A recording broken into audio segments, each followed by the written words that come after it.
நாடாளுமன்ற தேர்தலுக்கான திமுக கூட்டணியில் தொகுதி பங்கீடு விரைவில் உறுதி செய்யப்படும் என விடுதலை சிறுத்தைகள் கட்சித் தலைவர் திருமாவளவன் தெரிவித்துள்ளார். முதல் கட்டமாக நாங்கள் பேச்சுவார்த்தை குழுவினரிடம் அளித்த கடிதத்தில் 3 தனித்தொகுதிகளும் ஒரு பொது தொகுதியும் வேண்டும் என்று கோரியிருந்தோம். அடுத்த கட்டம் இன்னும் நாங்கள் பேசவில்லை. திமுகவுக்கும் விடுதலை சிறுத்தைகளுக்கும் இடையிலான ஒப்பந்தம் ஏற்கனவே உருவானதுதான். கடந்த 2019 தேர்தலில் இருந்து நாங்கள் அந்த ஒப்பந்தப்படியே இணைந்து செயல்பட்டு வருகிறோம். எனவே புதிதாக ஒப்பந்தம் போடுவதற்கு ஏதுமில்லை.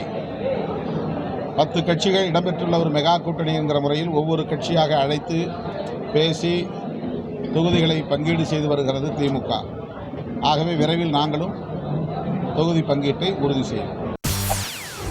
செய்திகளை உடனுக்குடன் தெரிந்து கொள்ள உடனே சப்ஸ்கிரைப் பண்ணுங்க.